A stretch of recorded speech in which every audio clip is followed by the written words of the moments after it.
बिस्मिल्लाहिर्रहमानिर्रहीम। Dear students, अस्सलामु अलैकुम वरहमतुल्लाहि वबरकातुहू। मैं उम्मीद करता हूँ कि आप सब खैरियत से होंगे। आज की इस वीडियो में हम एनएमडी कैट यूनिट ऑसिलेशंस, याद रहे पंजाब टेक्स्ट बुक के अकॉर्डिंग क्लास 11th का ये यूनिट नंबर 7 बनता है, जिसका नेम क्या है, ऑसिलेशन। डियर स्टूडेंट्स, पीएमसी के सिलेबस के अकॉर्डिंग इस यूनिट में से जो हम टॉपिक्स डिस्कस करेंगे उनमें सबसे पहले है सिंपल हार्मोनिक मोशन। इसको बड़ी डिटेल में डिस्कस करेंगे और फिर इसकी कैरेक्टरिस्टिक्स को शामिल किया गया है, जिसमें वाइब्रेशन है, टाइम पीरियड है, फ्रीक्वेंसी है, साथ में एक और हेडिंग मेंशन की गई है इंस्टेंटेनियस डिस्प्लेसमेंट की। इसके अलावा डियर स्टूडेंट्स, इस यूनिट में से कोई और टॉपिक आप डिस्कस नहीं करेंगे। ये ना हो कि सिंपल हार्मोनिक मोशन के नाम को देखते ही सुनते ही आप सिंपल पेंडुलम का टॉपिक तैयार करने बैठ जाएं और फिर उसके केसेस डिस्कस करने बैठ जाएं, या फिर सिंपल हार्मोनिक मोशन का कंपैरिजन करने बैठ जाएं with uniform circular motion. Dear students, ये टॉपिक्स आपने तैयार नहीं करने। आपने सिंपल अपने सिलेबस को फॉलो करना है, जो कि 2022 का सिलेबस अभी तक चल रहा है। अभी इधर उधर सुनी सुनाई पे ना जाएं कि जी पूरा सिलेबस करना है, फलां कह रहा है जी ये करना है, फलां कह रहा है जी वो नहीं करना। डियर स्टूडेंट्स, ये अभी तक सारी की सारी फेक न्यूज़ चल रही हैं। जब सिलेबस कंफर्म होगा तो इंशाल्लाह हम आपको बताएंगे, आपको टेंशन लेने की ज़रूरत नहीं है। अभी आप इस इंतज़ार में ना बैठे रहें कि पहले सिलेबस आएगा फिर हम पढ़ना स्टार्ट करेंगे। अगर आप ऐसा सोची बैठे हैं या कर रहे हैं तो ये आपकी बेवकूफ़ी है।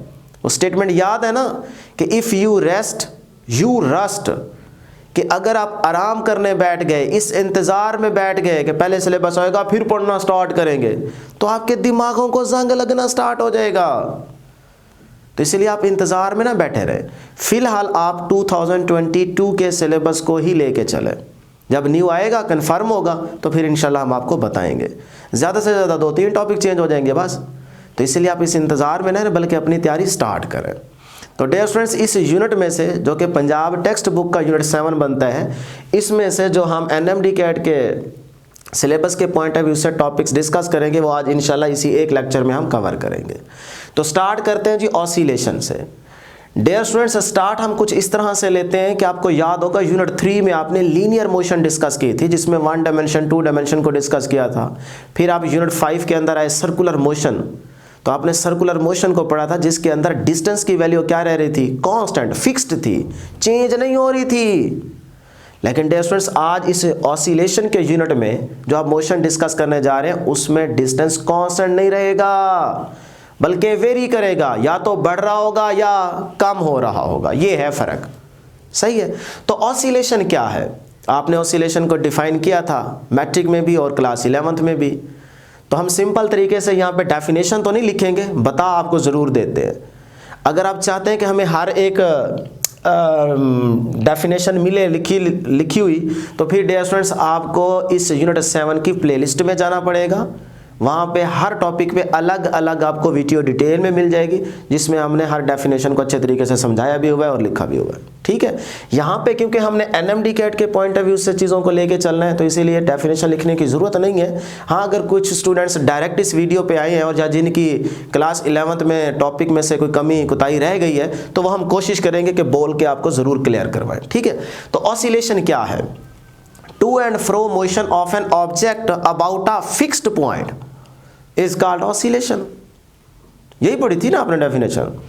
तो अब डियर स्टूडेंट्स, ऑसिलेटरी और वाइब्रेटरी मोशन को अगर मैं डिफाइन करना चाहूँ, मीन्स कि अगर आप सिंपल हार्मोनिक मोशन को डिफाइन करना चाहते हैं, तो फिर डियर स्टूडेंट्स इसको डिफाइन करने से पहले आपके लिए ये जानना ज़रूरी है कि पीरियोडिक मोशन क्या होती है। अगर आपको पीरियोडिक मोशन का कॉन्सेप्ट क्लियर है तो आप इजीली सिंपल हार्मोनिक मोशन को डिफाइन कर सकते हैं, या फिर आप ऑसिलेटरी और वाइब्रेटरी मोशन को भी इजीली डिफाइन कर सकते हैं। तो पीरियोडिक मोशन क्या है, ज़रा गौर से सुनिएगा, देखिएगा।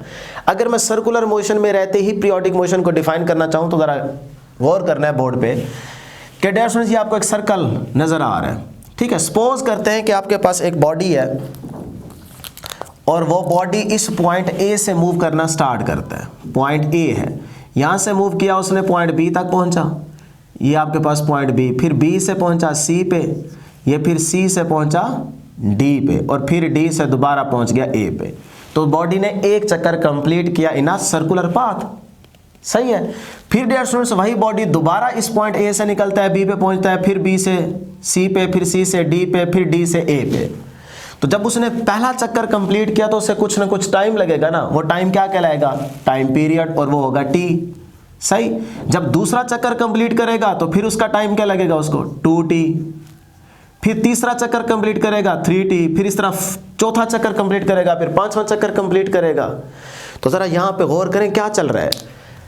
एक body specific interval of time के बाद बार बार बार बार बार बार अपनी मोशन को क्या कर रहा है, रिपीट कर रहा है। डियर स्टूडेंट्स ये क्या कहलाएगी, पीरियोडिक मोशन कहलाएगी। बस ये चीज आपने याद रखनी है। अब डियर स्टूडेंट्स इसी पीरियोडिक मोशन का अगर आप ग्राफ देखना चाहें, वेव फॉर्म देखना चाहें, तो वो आपके पास इस तरह की एक साइन कर्व आती है। देखें इसके हमारे पास एक चक्कर की कितनी राउंड ट्रिप्स बन रही हैं, 4। देखें ना, 1, फिर ये 2, फिर ये 3, फिर ये 4। तो 4 राउंड ट्रिप्स कंप्लीट होने से एक चक्कर कंप्लीट हो रहा है, ऐसी है ना। तो यही चीज आपको यहां पे देखनी है। देखें जी, ये 1, ये 2, ये 3 और ये 4। तो एक साइकिल कंप्लीट हो गया। इधर से भी एक चक्कर कंप्लीट, इधर से एक साइकिल कंप्लीट। तो अब दोबारा देखें, यही साइकिल अपने आप को क्या कर रहा है, रिपीट कर रहा है। तो ये मोशन क्या है, पीरियोडिक मोशन। तो ये पीरियोडिक मोशन का ग्राफ कह लें या वेव फॉर्म कह लें। अब डियर स्टूडेंट्स यहाँ पे कुछ स्टूडेंट्स ये सोच लेते हैं कि पीरियोडिक मोशन का हमेशा ग्राफ ऐसा ही रहेगा या उसकी वेव फॉर्म ऐसा ही रहेगी। डियर स्टूडेंट्स ये ज़रूरी नहीं है कि हर जगह आपको वेव फॉर्म ऐसी दिखे। ये जो साथ वाला ग्राफ है ना, ये वाला, और ये भी पीरियोडिक मोशन का है। देखें अलोंग वाई एक्सिस आपके पास क्या है, हाइट, अलोंग एक्स एक्सिस आपके पास क्या है, टाइम। अब मैंने ये कौन सी एग्जांपल से ग्राफ लिया है वो ज़रा गौर से सुनिएगा तो आपको इंशाल्लाह समझ आ जाएगी। डियर स्टूडेंट्स आपने कभी दीवार पे चींटी को चढ़ते देखा है, कभी गौर किया होगा कि चींटी चढ़ रही होती है फिर गिर जाती है। तो वही एग्जांपल लेके हमने यहाँ पे ग्राफ बनाया है। देखें फॉर एग्जांपल एक चींटी आप देख रहे हैं जो कि एक स्पेसिफिक टाइम में ऊपर चढ़ती है दीवार पे, फिर गिर जाती है, फिर स्पेसिफिक टाइम में दोबारा ऊपर चढ़ती है, फिर गिर जाती है, फिर ऊपर चढ़ती है, फिर गिर जाती है, फिर ऊपर चढ़ती है, फिर गिर जाती है। ये क्या चल रहा है, एक स्पेसिफिक इंटरवल ऑफ टाइम के बाद चींटी अपनी मोशन को बार बार बार बार रिपीट कर रही है। तो ये मोशन क्या है चींटी की, पीरियोडिक मोशन। तो ये उसी चीज का ग्राफ बना हुआ है। देखें specific interval of a time में चींटी ऊपर चढ़ रही है, फिर घड़म, फिर ऊपर चढ़ रही है, फिर घड़म, फिर ऊपर चढ़ रही है, फिर घड़म। तो बार बार चींटी अपनी मोशन को क्या कर रही है, रिपीट कर रही है एक स्पेसिफिक इंटरवल ऑफ टाइम के बाद। तो ये मोशन क्या है, पीरियोडिक मोशन है। तो आपने सिर्फ और सिर्फ अल्फाज पे गौर करना है, जो डेफिनेशन बताई गई है इसी पे गौर करते हुए आपने ग्राफ पे भी गौर करना और अपना कंसेप्ट क्लियर करना है। तो अब मुझे उम्मीद है कि आपको पीरियोडिक मोशन की समझ आ गई होगी। अगर आपको पीरियोडिक मोशन की समझ आ गई है तो अब आप इजीली सिंपल हार्मोनिक मोशन या ऑसिलेटरी और वाइब्रेटरी मोशन को डिफाइन कर सकते हैं। ज़रा गौर कीजिएगा। और यही जो पीरियोडिक मोशन है ना, ये अगर किसी एक फिक्स्ड पॉइंट के अबाउट परफॉर्म हो रही हो तो ये आपके पास ऑसिलेटरी और वाइब्रेटरी मोशन कहलाती है, या आप उसको सिंपल कह सकते हैं सिंपल हार्मोनिक मोशन है। बस इतना सा फर्क है। देखिए कितना आसान हो गया। तो अब डियर स्टूडेंट्स हम यहाँ पे डेफिनेशन नहीं लिखेंगे, सिर्फ आपको बता दी और इंपॉर्टेंट पॉइंट जो है वो डिस्कस करेंगे। लेकिन ये है कि सबसे पहले पीरियोडिक मोशन के हम एग्जांपल्स को डिस्कस कर लेते हैं, ये आपसे एमसीक्यू में पूछी जा सकती है। देखें revolution of earth around the sun, sun के अराउंड जो अर्थ की रेवोल्यूशन है वो आपके पास एग्जाम्पल है पीरियोडिक मोशन की, ठीक है। लेकिन इसमें जो इंपॉर्टेंट पॉइंट है वो क्या है, वो है इसका पीरियड, कि सन के अराउंड जो अर्थ है रिवॉल्व कर रही है, ये अपना एक चक्कर कंप्लीट कितने टाइम पीरियड में करती है। तो इसका पीरियड क्या होगा, तो डियर स्टूडेंट्स फिर याद रखिएगा पीरियड ऑफ 1 ईयर, इसका पीरियड क्या है 1 ईयर। इसी तरह motion of minutes hand of a clock, जो आप घड़ी पहनते हैं उसमें जो मिनट वाली नीडल है वो अपना एक चक्कर कितने टाइम में कंप्लीट करती है और फिर बार बार क्या करती है, अपनी मोशन को रिपीट करती है। तो ये भी पीरियोडिक मोशन की एग्जांपल है। तो इसमें डियर स्टूडेंट्स फिर याद रखिएगा पीरियड क्या है, पीरियड ऑफ 1 आवर, ठीक है ना, 1 घंटा। मिनट वाली नीडल की बात हो रही है। Motion of moon around the earth, तो इसमें डियर ये भी पीरियोडिक मोशन की एग्जांपल है, और इसमें जो पीरियड रहेगा वो आपके पास क्या रहेगा dear students, period of 27.3 days. ठीक, तो ये आपके पास डियर स्टूडेंट्स पीरियोडिक मोशन की एग्जांपल्स हैं। अब डियर स्टूडेंट्स हम सिंपल हार्मोनिक मोशन की डेफिनेशन आपको बता चुके हैं, डायरेक्ट उसके पॉइंट्स, इंपॉर्टेंट पॉइंट्स डिस्कस करते हैं। तो इसके लिए डियर स्टूडेंट्स सबसे पहले आप इस डायग्राम को देखेंगे, जो कि आपने क्लास 11 जब बोर्ड के पॉइंट ऑफ व्यू से तैयारी कर रहे थे तब आपने ये टॉपिक अच्छे तरीके से पढ़ा होगा, या फिर जब आप मेरे इस चैनल पे आप अगर यूनिट 7 की प्लेलिस्ट में जाएंगे तो आपको बड़ी डिटेल में ये टॉपिक मिल जाएगा, तो वहाँ पे आपने ये एग्जांपल डिस्कस की थी। तो यहीं से इसको स्टार्ट लेते हैं कि हमने अगर एक ऑब्जेक्ट को ऑसिलेट करवाना है तो क्या करें। तो डियर स्टूडेंट्स फिर हमने आपको बताया था कि उस पर आप एक्सटर्नल फोर्स अप्लाई करें और डिस्टर्ब करें पहले उसको, और फिर आप उसी एक्सटर्नल फोर्स को रिमूव कर दें तो वो बॉडी जो है वो ऑसिलेट करना स्टार्ट कर देगा। यही बताया था ना, 2 पॉइंट्स इंपॉर्टेंट थे कि आप पहले एक्सटर्नल फोर्स अप्लाई करें और फिर एक्सटर्नल फोर्स को रिमूव करें, उसके बाद बॉडी ऑसिलेट करना स्टार्ट कर देगा। To and fro motion about a fixed point, ये क्या कहलाएगी, सिंपल हार्मोनिक मोशन या ऑसिलेटरी और वाइब्रेटरी मोशन। ठीक, तो वही चीज़ हम यहाँ पे देखते हैं। लो जी, हमारे पास एक हॉरिजॉन्टल मैस स्प्रिंग सिस्टम है, जिसमें देखें ये स्प्रिंग का एक एंड किसी सपोर्ट के साथ फिक्स्ड है और दूसरा एंड क्या है, एक मैस के साथ अटैच है। अब डियर स्टूडेंट्स हम इसको डिस्टर्ब करते हैं मैस एम को। कैसे करेंगे कि इस पे डियर स्टूडेंट्स आप एक्सटर्नल फोर्स अप्लाई करेंगे। लो जी, ये आप इस पे एक्सटर्नल फोर्स अप्लाई करने लग गए। जैसे ही डियर स्टूडेंट्स आप इस पे एक्सटर्नल फोर्स अप्लाई करेंगे तो ये वाला बॉडी जिसका मैस m है, ये इस पॉइंट A से पॉइंट B पे आ जाएगा। आप इसको ये ऐसे खींच के पीछे की तरफ आ रहे हैं। अब आप पॉइंट B पे आ चुके हैं क्योंकि आपने एक्सटर्नल फोर्स अप्लाई कर दी। अभी तक आपने इसको यहाँ पे पकड़ के ठहरे हैं, ठीक है ना, ऐसे रोक के रखा हुआ है। अब दूसरा पॉइंट क्या था कि आप इस एक्सटर्नल फोर्स को रिमूव कर दें। ऑसिलेशन के लिए ज़रूरी क्या है कि आप इस एक्सटर्नल फोर्स को रिमूव कर दें। तो जैसे ही आप यहाँ से एक्सटर्नल फोर्स को रिमूव करेंगे तो डियर स्टूडेंट्स ये जो मैस m आपको नज़र आ रहा है पॉइंट B पे था, ये अब यहाँ B पे रहेगा नहीं, बल्कि ये इस पॉइंट A यानी कि मीन पॉइंट की तरफ दोबारा भागेगा। क्यों डियर स्टूडेंट्स? क्योंकि आपके एक्सटर्नल फोर्स के रिमूव करते ही यहाँ पे एक और फोर्स एग्जिस्ट कर रही थी, और वो फोर्स थी डियर स्टूडेंट्स रिटार्डिंग फोर्स, है ना, नहीं, रीस्टोरिंग फोर्स। ठीक है ना, वो क्या थी dear students, restoring force, FR से रिप्रेजेंट करने लगाओ। अब ये जो रीस्टोरिंग फोर्स है ना, जाहिर सी बात है स्प्रिंग है, तो इलास्टिसिटी ऑफ स्प्रिंग की वजह से यहाँ पे रीस्टोरिंग फोर्स एग्जिस्ट कर रही थी। तो उस रीस्टोरिंग फोर्स की वजह से ये जो मैस m है ये पॉइंट B पे नहीं रुकेगा, बल्कि मीन की तरफ भागेगा, दौड़ेगा। तो इसका मतलब इस मैस m को रीस्टोरिंग फोर्स मजबूर कर रही है कि आप B पे ना रुके रहें, बल्कि मीन की तरफ आए।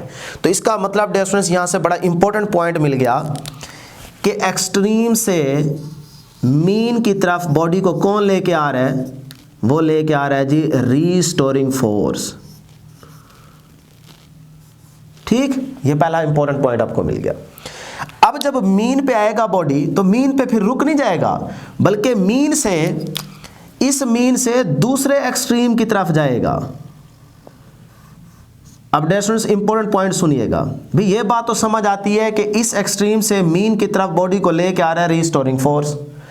तो इस मीन से दूसरे एक्सट्रीम पे, इस मीन से दूसरे एक्सट्रीम पे बॉडी को कौन लेके जा रहा है डियर स्टूडेंट्स, एनर्शिया, बॉडी का एनर्शिया उसे लेके जा रहा है। तो फिर सेकंड पॉइंट क्या इंपॉर्टेंट है, वो है एनर्शिया।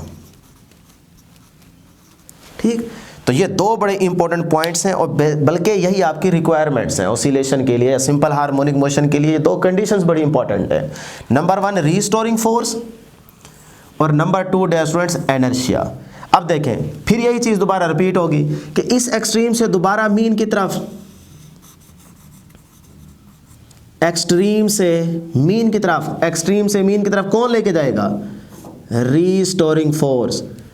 और डियर स्टूडेंट्स फिर मीन से पहले वाले एक्सट्रीम पे या दूसरा बोल लें, इसकी तरफ कौन लेके जाएगा, एनर्शिया। यही चीज़ फिर चलती रहेगी। ठीक है ना, तो ये 2 पॉइंट्स बड़े इंपॉर्टेंट थे, यही आपकी सिंपल हार्मोनिक मोशन के लिए रिक्वायरमेंट्स हैं। और ये आप क्लास 10th की एक्सरसाइज का, पहले चैप्टर के एक्सरसाइज का फर्स्ट क्वेश्चन भी था। ठीक है, तो दो मेन कंडीशंस कह लें या रिक्वायरमेंट्स कह लें, वो कौन सी हैं सिंपल हार्मोनिक मोशन के लिए?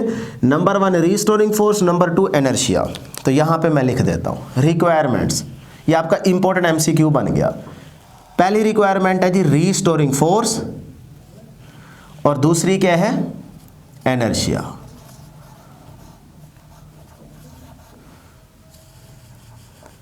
अब डियर स्टूडेंट जरा यहां पे गौर कीजिएगा, अगर हम डेफिनेशन पे गौर करें ना, to and fro motion about a fixed point, यही कह रहे हैं ना। तो टू एंड फ्रो यहां पे चल तो रहा है, देखें to and fro about a fixed point. तो ये जो टू एंड फ्रो मैं बोल रहा हूं ना, इसके अंदर ये दो कंडीशन छुपी हुई हैं। यानी कि डायग्राम से आपको अगर निकालनी नहीं आ रही या समझ नहीं आ रही, वैसे तो बड़ा क्लियरली आपको समझ आ गया होगा, मैं एग्जांपल दे रहा हूं कि अगर आप डायग्राम पे गौर ना भी करें ना, सिर्फ डेफिनेशन की वर्डिंग पे गौर करें, तब भी आपको दो कंडीशन नजर आ जाएंगी। कैसे देख लेते हैं। टू एंड फ्रो के वर्ड को याद रखिएगा, इसके अंदर ये दो कंडीशन छुपी हुई है। देखें पहले हम बात करते हैं टू की। टू एंड फ्रो मोशन है ना अबाउट अ फिक्स्ड पॉइंट। तो टू में डियर स्टूडेंट्स, टू से बनता है टू वर्ड्स, टू से टू वर्ड्स, भाई रेफरेंस पॉइंट क्या है? हमेशा मीन रहेगा। Towards mean position. तो अब जरा आप गौर करें, टू से बनता है टू वर्ड्स मीन पोजीशन। तो मीन पोजीशन की तरफ बॉडी को कौन लेके आ रहा है? Restoring force. तो फिर ये देखें जी, आपको टू से मिल गई रीस्टोरिंग फोर्स। ठीक, अच्छा उसके बाद फ्रो।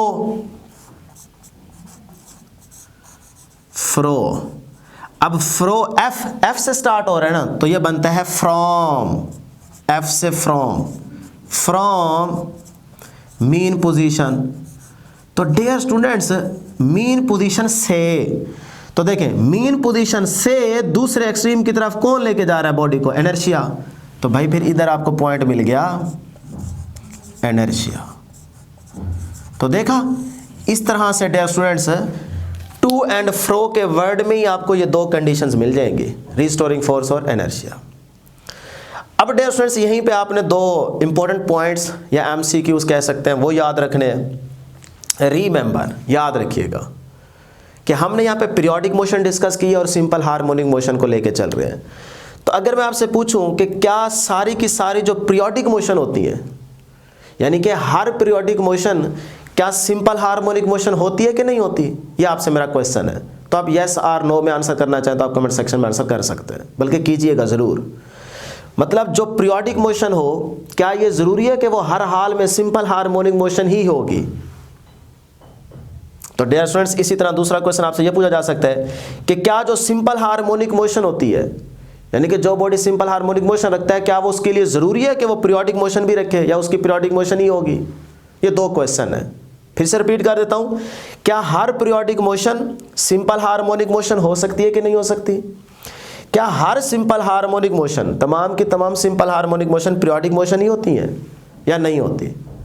ये आपसे क्वेश्चन है। तो फिर आपका टाइम वेस्ट नहीं करते, आपको बता देते हैं। याद रखिएगा, जो पीरियोडिक मोशन होगी ना, वो ज़रूरी नहीं है कि हर periodic motion simple harmonic motion हो भी सकती है, नहीं भी हो सकती। तो may or may not be का आंसर आप सिलेक्ट करेंगे, लेकिन यहां पे यस और नो में अगर आप देना चाहते हैं तो फिर आंसर लिखेंगे नो,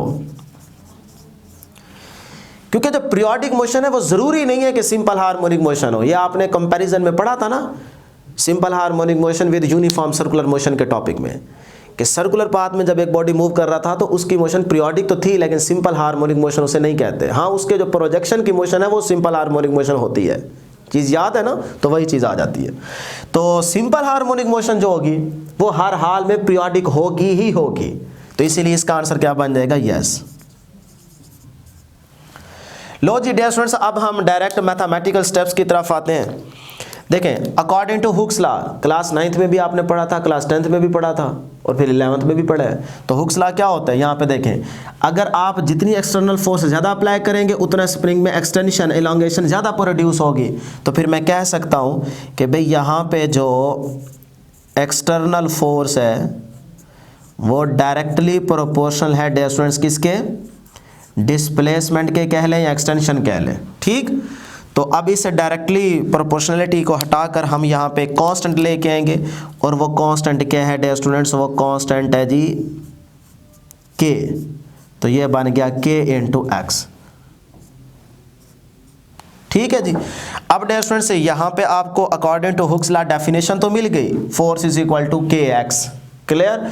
लेकिन यहाँ से अगर हम के को फाइंड आउट करना चाहें तो फिर ये के क्या है, ये के है स्प्रिंग कांस्टेंट, या इसको बोल सकते हैं फोर्स कांस्टेंट, लिखते रहे ना साथ साथ, या फिर इसको बोल सकते हैं स्टिफनेस कांस्टेंट। तो के क्या है जी, फोर्स डिवाइडेड बाय एक्सटेंशन, ठीक है ना। तो ये एक्सटर्नल है, ऊपर एरो लगाना चाहें तो लगा सकते हैं, अदरवाइज जरूरत नहीं है, आप इन मैग्नीट्यूड भी बात कर सकते हैं क्योंकि यहाँ पे तो आपको बता दिया ना। तो के क्या है स्प्रिंग कांस्टेंट, या इसको फोर्स कांस्टेंट कह सकते हैं, या स्टिफनेस कांस्टेंट का नाम दे सकते हैं। तो यहीं से इसको डिफाइन करना चाहें तो डिफाइन भी कर सकते हैं कि फोर्स पर यूनिट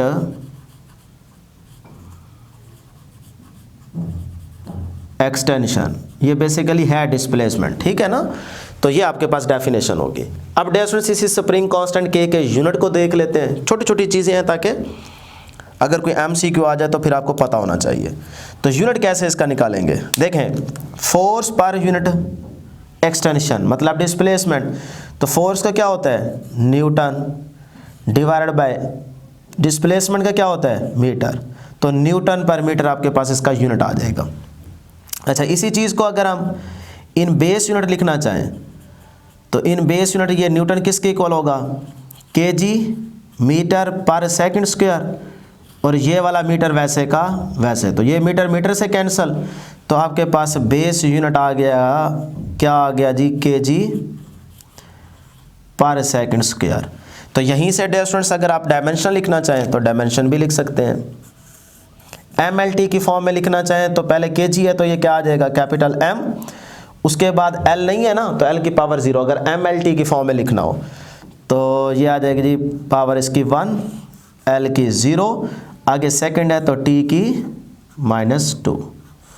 लो जी, ये आपके पास MLT की फॉर्म में स्प्रिंग कांस्टेंट K की डायमेंशन आ गई।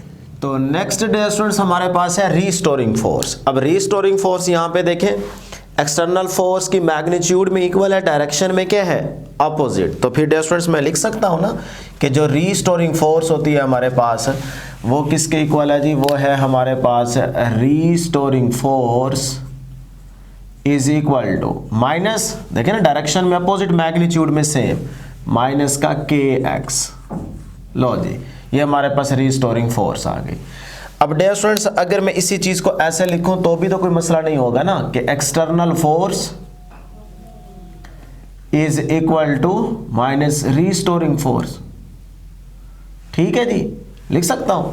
अब डियर स्टूडेंट्स एक्सटर्नल फोर्स पे जरा गौर कीजिएगा, according to Newton second law external force क्या होगी m इंटू ए, लेकिन याद रहे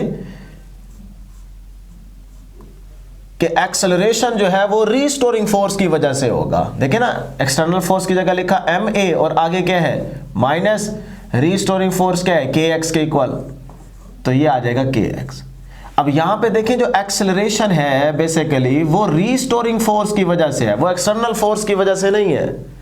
अब यहाँ पे थोड़े से कुछ स्टूडेंट्स कंफ्यूज होते हैं, कैसे जी, वो कहते हैं सर एक्सटर्नल फोर्स आपने अप्लाई की तो एक्सेलरेशन प्रोड्यूस हुआ ना, तो वो वही एक्सेलरेशन है। नहीं डियर स्टूडेंट्स, ये एक्सेलरेशन है ड्यू टू रीस्टोरिंग फोर्स। अब जरा गौर करना है आपने, जब आपने एक्सटर्नल फोर्स अप्लाई की, बॉडी को इस पॉइंट ए से पॉइंट बी तक लेके गए, फिर आपने एक्सटर्नल फोर्स तो रिमूव कर दी, तब बॉडी ने ऑसिलेट करना स्टार्ट किया ना, टू एंड फ्रो मोशन हुई अबाउट अ फिक्स्ड पॉइंट, तो उसमें तो एक्सटर्नल फोर्स फिर क्या होगी, जीरो है ही नहीं। तो रीस्टोरिंग फोर्स इंपॉर्टेंट पॉइंट है। अच्छा, एक दूसरी तरह से आप ये भी आंसर दे सकते हैं कि देखें जब आप पॉइंट ए से पॉइंट बी तक एक्सटर्नल फोर्स अप्लाई करके बॉडी को लेके जा रहे हैं ना, तो विद यूनिफॉर्म वेलोसिटी लेके जा रहे हैं। अब यूनिफॉर्म वेलोसिटी है तो इसका मतलब एक्सेलरेशन जीरो, कांस्टेंट वेलोसिटी से अगर आप लेके जा रहे हैं बॉडी को पॉइंट ए से पॉइंट बी, तो कांस्टेंट वेलोसिटी का मतलब एक्सेलरेशन जीरो, तो एक्सेलरेशन जीरो तो फोर्स जीरो, ठीक है ना। तो ये acceleration due to restoring force है। तो अब डियर स्टूडेंट्स यहां से अगर मैं a को कैलकुलेट करना चाहूं तो a is equal to minus का k over m into x आ जाएगा। अब ये सारे का सारा k ओवर m क्या है, कांस्टेंट। तो मैं फिर लिख सकता हूं ना a is equal to minus constant into x। अब डियर स्टूडेंट्स इक्वालिटी और कांस्टेंट को हटाकर मैं प्रोपोर्शनैलिटी का साइन यूज कर सकता हूं, तो यह आ जाएगा डायरेक्टली प्रोपोर्शनल टू x और साथ में क्या आ जाएगा, माइनस। तो ये आपके पास इंपॉर्टेंट इक्वेशन आ गई है, a is directly proportional to minus x। तो अगर आपके पास डिस्प्लेसमेंट बढ़ रहा है तो इसका मतलब वही होगा कि एक्सेलरेशन भी बढ़ रहा है, लेकिन दोनों की डायरेक्शन क्या रहेगी, अपोजिट। तो आप इस इक्वेशन का ये भी मतलब ले सकते हैं कि नेगेटिव साइन ये शो कर रहा है कि acceleration is always directed towards the mean position और x की डायरेक्शन क्या रहेगी, away from the mean position. अब डियर स्टूडेंट्स इस इंपॉर्टेंट रिलेशन से हम पहले ग्राफ को डिस्कस करते हैं कि हमारे पास x एक्सिस के अलॉन्ग ये पॉजिटिव x, ये नेगेटिव a और यहाँ पे एक्सेलरेशन क्या है, पॉजिटिव। ठीक है, तो एक्सेलरेशन और x का हम ग्राफ देखने जा रहे हैं। ये इंपॉर्टेंट एमसीक्यू है, डिफरेंट 4 ऑप्शंस आपके सामने होंगे ग्राफ्स की, आपने एक सेलेक्ट करना होगा। हाँ, ये जरा गौर करना है कि a और माइनस एक्स के बीच में ग्राफ पूछा जा सकता है या फिर x और माइनस a के बीच में भी ग्राफ पूछा जा सकता है, क्योंकि जब दोनों साइड्स पे माइनस से मल्टीप्लाई करेंगे तो इसके साथ माइनस आ जाएगा और इसके साथ खत्म हो जाएगा। तो जैसे वो कहे फिर आपने गौर कर लेना है। एक चीज का और ख्याल करें कि वो ये भी पूछ सकता है कि a और माइनस एक्स का जो ग्राफ है वो किस क्वाड्रेंट में लाई करता है, ये भी पूछा जा सकता है। तो जिस तरह की मर्जी सेंस यूज करे आपको पता लग जाना चाहिए, क्योंकि आपके पास यहाँ पे ग्राफ अभी ड्रा होने जा रहा है। तो a और माइनस एक्स का अगर पूछे तो a पॉजिटिव ये है और माइनस एक्स ये है, तो इसका मतलब ग्राफ बनेगा सेकंड क्वाड्रेंट में। तो ये आपके पास ग्राफ होगा, सिर्फ ये वाला, ये यहां तक। ठीक है ना, ये ग्राफ होगा सेकंड पोर्शन में। अच्छा, ये मैंने इसीलिए ड्रा किया कि अगर वो दोनों साइड में माइनस से मल्टीप्लाई करें, माइनस का a प्लस का x के बिटवीन ग्राफ पूछे तो वो भी फोर्थ क्वाड्रेंट में बनेगा। देखें, x पॉजिटिव और a क्या है, नेगेटिव, तो फिर फोर्थ क्वाड्रेंट में आ जाएगा। तो इस तरह से डियर स्टूडेंट्स a और x के बिटवीन जो ग्राफ आ रहा है वो आपके पास क्या है, straight line, inclined straight line. लो जी, ये आपके पास आ गया ग्राफ। अब डियर स्टूडेंट्स यहीं से हम एक छोटा सा इंपॉर्टेंट एमसीक्यू डिस्कस कर लेते हैं इसी से रिलेटेड। देखिए ना, यही ग्राफ यहाँ पे लिखते हैं दोबारा, ये a प्लस, ये माइनस का x, ये a नेगेटिव और ये क्या है, प्लस का x। ग्राफ यही है आपके पास। ठीक, अब यहाँ पे डायग्राम में आपको एंगल दिया गया है जी 45 डिग्री। आपसे कहता है टाइम पीरियड आप कैलकुलेट करें, ये है क्वेश्चन कि टाइम पीरियड आपने कैलकुलेट करना है। ग्राफ ये दिया गया है और इस पे आपको एंगल दिया गया है पॉजिटिव x एक्सिस के साथ 45 डिग्री।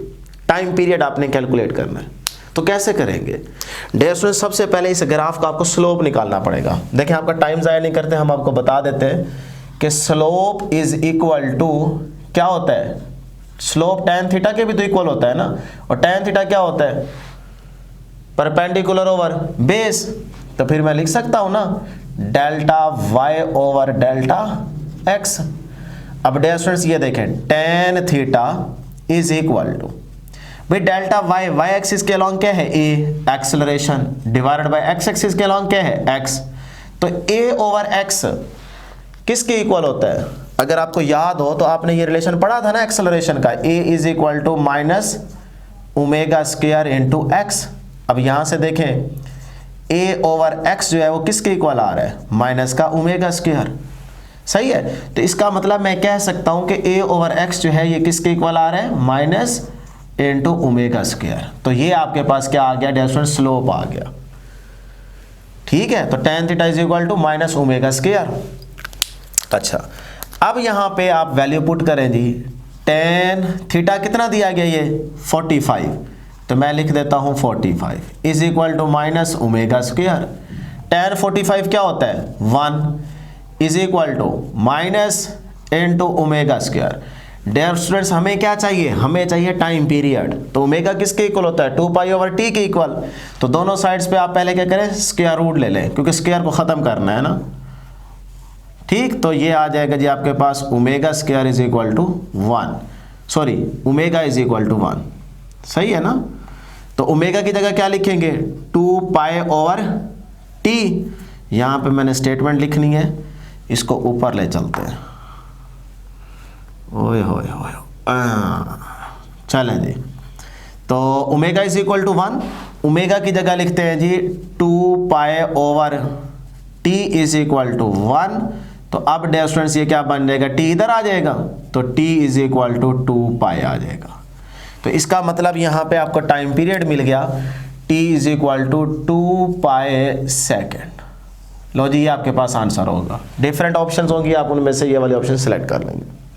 तो इस तरह डियर स्टूडेंट्स अगर आपको यहाँ पे एंगल दिया जाए तो आप इजीली टाइम पीरियड को कैलकुलेट कर सकते हैं। मेथड आपको समझ आ गया। तो स्लोप भी आपसे पूछी जा सकती है, तो यहाँ पे स्लोप क्या आ रही है, माइनस ओमेगा स्क्वायर के इक्वल आ रही है।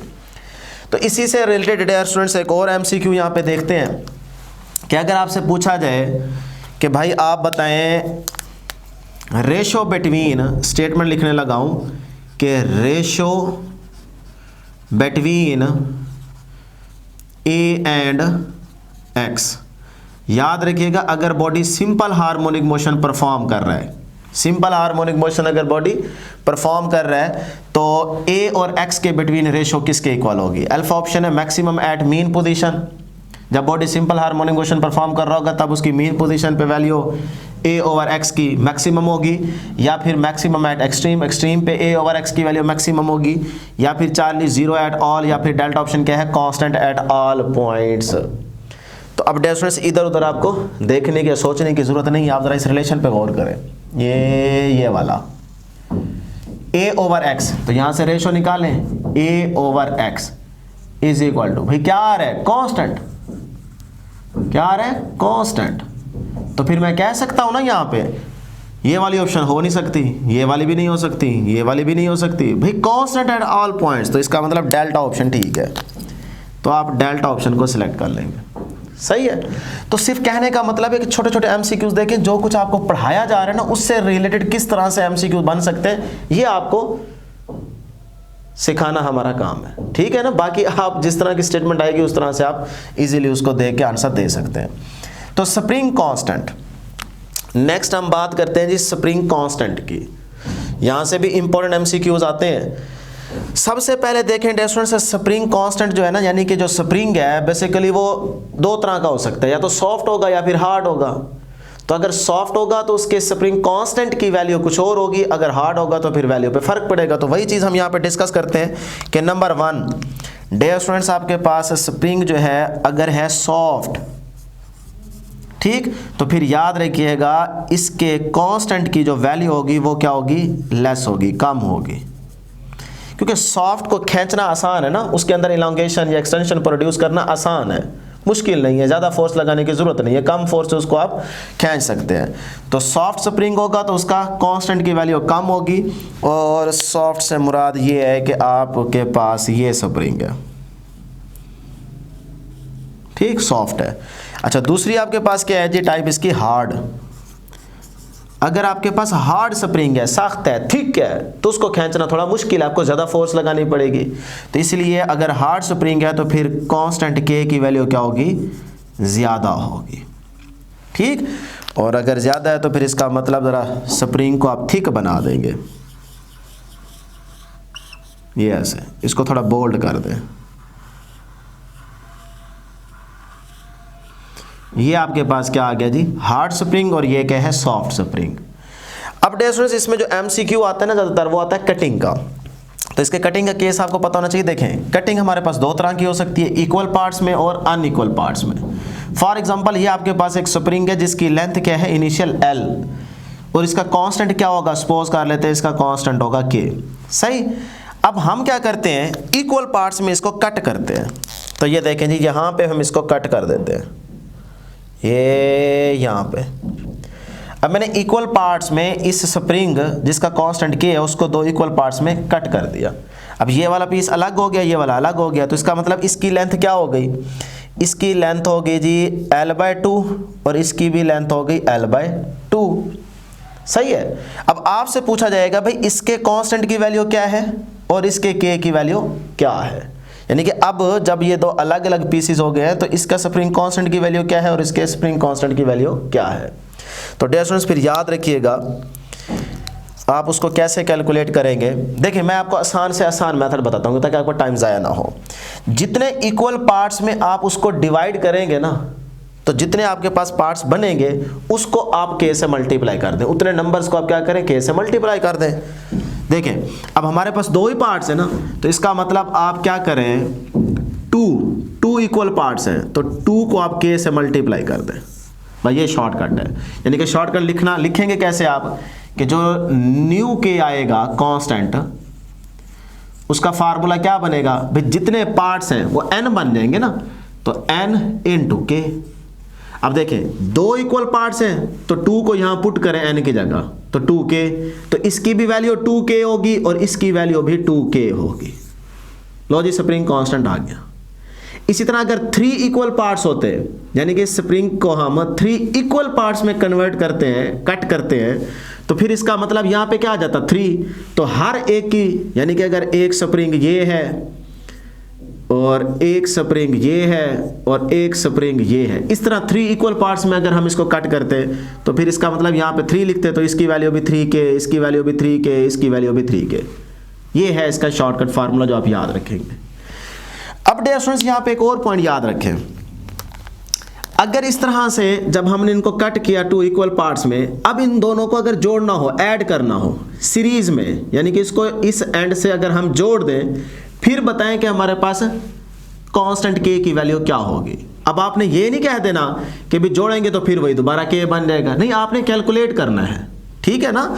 तो जब इसको सीरीज में जोड़ेंगे तो सीरीज में जोड़ने के लिए फिर इसका जो आपके पास इक्विवेलेंट कांस्टेंट की वैल्यू आएगी वो याद रख ले, वो आएगी 1/k equivalent is equal to, जितने हैं 1/k1 पहले का कांस्टेंट प्लस 1/k2। इस तरह से अगर 3 है तो फिर ऐड करते जाएंगे। तो ये रिलेशन याद रखिएगा अगर सीरीज में जोड़ रहे हैं। तो इस सीरीज कॉम्बिनेशन में एक चीज और याद रखिएगा, और वो क्या है कि जो इसमें इक्विवेलेंट स्प्रिंग कांस्टेंट आएगा उसकी वैल्यू डियर स्टूडेंट से क्या रहेगी, उसकी वैल्यू लेस रहेगी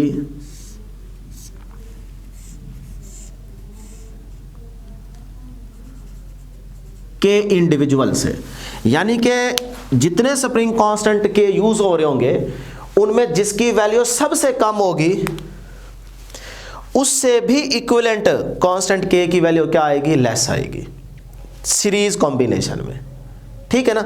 अच्छा इसको याद रखने का तरीका क्या है, याद रखने का तरीका ये है, आपने KFC होटल का नाम सुना है ना, KFC। तो देखें स्प्रिंग कांस्टेंट के, फोकल लेंथ और कैपेसिटर, इनके कॉम्बिनेशन सीरीज और पैरेलल में एक जैसे है।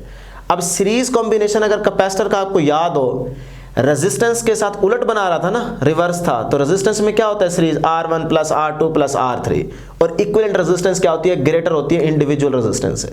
ऐसी है ना। कैपेसिटर में क्या हो जाता है, उलट, यानी कि कैपेसिटर में क्या हो जाएगा सीरीज में 1/C1 plus 1/C2 plus 1/C3, इस तरह से। तो ये देखें C, F और K का रिलेशन सेम रहेगा। तो कैपेसिटर का सीरीज में क्या होता है 1/C1 plus 1/C2 plus 1/C3, तो K का भी क्या रहेगा 1/K1 plus 1/K2 plus 1/K3, इस तरह से।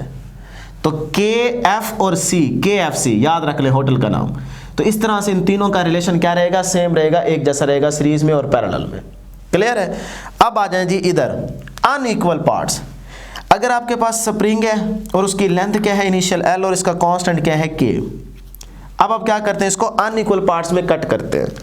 तो फिर डियर हम सपोज कर लेते हैं कि इसको हमने यहाँ पे कट कर दिया, यहाँ पे, ठीक। जैसे हमने यहाँ पे कट किया, सपोज करते हैं इसको हमने L/4 पे कट किया, सही। अब देखें अगर ये लेंथ आपके पास क्या है L/4, तो ये लेंथ कितनी होगी डियर स्टूडेंट्स, ये आपके पास बन जाएगी, आप ऐड कर देंगे ना, L/4 को अगर L में ऐड करेंगे तो ये आपके पास आती है 3/4 इंटू L, सही। अब मुझे बताएं कि इसका कांस्टेंट क्या होगा और इसका कांस्टेंट क्या होगा। अब ये वाला फार्मूला नहीं लगा देना उधर, ठीक है ना। अब इसका याद रखने शॉर्टकट आसान तरीका कि देखें अगर इसका कांस्टेंट आपको चाहिए ना डियर स्टूडेंट्स, तो इसमें L को हटा लें, पीछे क्या बचता है 1/4। तो इसको आप उलट कर दें भाई। वजह उलट करने की, क्योंकि डियर स्टूडेंट्स अगर आप देखें गौर करें तो हमारे पास जो K है ना, K वो किसके इक्वल है F/X। तो यहां से देखें K जो है वो इनवर्स रिलेशन बना रहा है किसके साथ, X। और X को मैं लिख सकता हूं ना लेंथ L, यूनिट तो उसका मीटर ही है ना। और अगर यहां से आप X को L नहीं लिखते तो ये प्रूफ भी हो जाएगा। देखें कैसे प्रूफ होगा कि अगर आप याद हो आपको यंग मॉडुलस, तो वो क्या होता है फोर्स स्ट्रेस ओवर स्ट्रेन होती है ना, फोर्स पर unit area change in length divide by original length. तो force multiply L divided by A multiply delta L। तो यहां से आ जाएगा जी आपके पास, ये जरा गौर करें, ये न्यूटन पर मीटर बन रहा है ना, न्यूटन पर मीटर। और वहां से देखें कि क्या आ रहा है न्यूटन पर मीटर F/X। तो इसका मतलब मैं यहां पे क्या लिख सकता हूं K, तो K L divided by A, इधर आ गया यंग मॉडुलस, सही है ना। तो यहां से K को कैलकुलेट करें, K is equal to Y multiply A divided by L। अब इसका मतलब K जो है वो तीन चीजों पे डिपेंड कर रहा है, बल्कि F और X पे डिपेंड नहीं कर रहा। अगर स्प्रिंग एक है तब K जो है वो फोर्स और X पे डिपेंड नहीं कर रहा, ठीक है। कांस्टेंट जब एक रहेगा स्प्रिंग का तो फिर फोर्स भी वही रहे, फोर्स पे कोई फर्क, फोर्स के बढ़ाने से K पे कोई फर्क नहीं पड़ेगा और X को बढ़ाने से भी K पे फर्क नहीं पड़ेगा। हाँ, जब आप यहाँ पे आके ना सीरीज कॉम्बिनेशन, पैरेलल कॉम्बिनेशन और K की वैल्यू डिफरेंट ले रहे होंगे स्प्रिंग्स की, तब फर्क पड़ेगा, ठीक है ना। तो फिर यहां से देखें K इस पे भी डिपेंड कर रहा है नेचर पे, और K उस वायर के एरिया पे भी डिपेंड कर रहा है, K लेंथ पे भी डिपेंड कर रहा है। तो देखें K इनवर्सली प्रोपोर्शनल आ रहा है किसके, L के, ठीक है। अब यहां से देख ले, ये लेंथ आ रही है ना, तो इसका मतलब K जो है वो L के साथ रिलेशन इनवर्स बना रहा है। तो फिर यही तो मैं आपको यहां पे कह रहा था कि L को देखें, L के साथ रिलेशन K का क्या है इनवर्स। तो L को साइड पे कर लें, 1/4 बचा, तो L के साथ K का रिलेशन क्या आ रहा है इनवर्स। तो भाई फिर इसको इनवर्स कर दो ना, इसको रिवर्स कर दो, उलट कर दो, तो ये क्या बन जाएगा 4। अच्छा, तो इसका मतलब इसके कांस्टेंट की वैल्यू आ गई 4K, साथ में K लगा दें। अच्छा, इधर क्या है 3/4 L, L को हटा लें, पीछे क्या बचता है 3/4। अब L का K के साथ रिलेशन क्या है इनवर्स, तो इसको उलट कर दें, रिवर्स कर दें, तो ये बन जाएगा 4/3 इंटू K। लो जी, ये फिर आपके पास K की वैल्यू होगी। तो इस स्प्रिंग का K ये आ गया 4/3K, और इसका क्या आ गया 4K आ गया। इस तरह से डियर स्टूडेंट्स आप अनइक्वल पार्ट्स में जब स्प्रिंग को कट करेंगे तो आपके कांस्टेंट की वैल्यू आ जाएगी। अब अगर इन दोनों को या फिर इन दोनों को पैरेलल कॉम्बिनेशन में कनेक्ट करें, दोबारा जोड़ दें पैरेलल, तो फिर पैरेलल में इक्विवेलेंट रेजिस्टेंस को फाइंड आउट करने का जो फार्मूला रहेगा वो डियर स्टूडेंट्स क्या रहेगा, वो रहेगा जी equivalent is equal to K1 plus K2। अगर इससे ज़्यादा है तो फिर वो ऐड हो जाएंगे। और इसमें याद रखिएगा कि K जो इक्विवेलेंट है, इधर क्या थी लेस, तो इधर क्या होगी ग्रेटर होगी इंडिविजुअल से।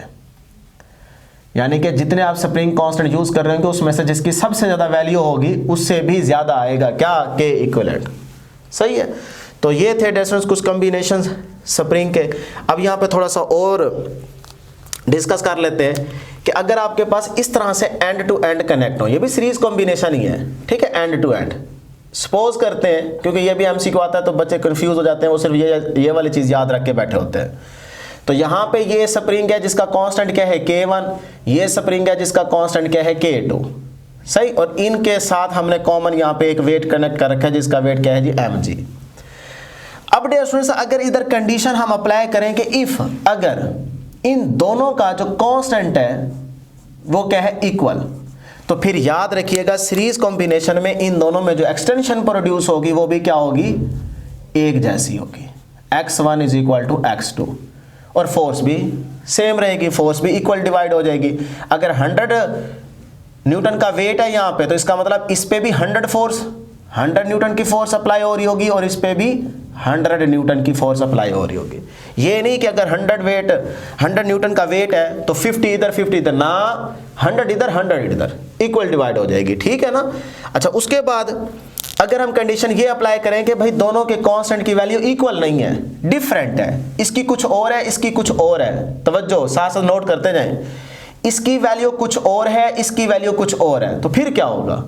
फिर डियर स्टूडेंट्स याद रखिएगा कि जो एक्सटेंशन होगी वो नॉट इक्वल टू x1 और x2, यानी कि x1 की एक्सटेंशन x2 के इक्वल नहीं होगी, सही है ना।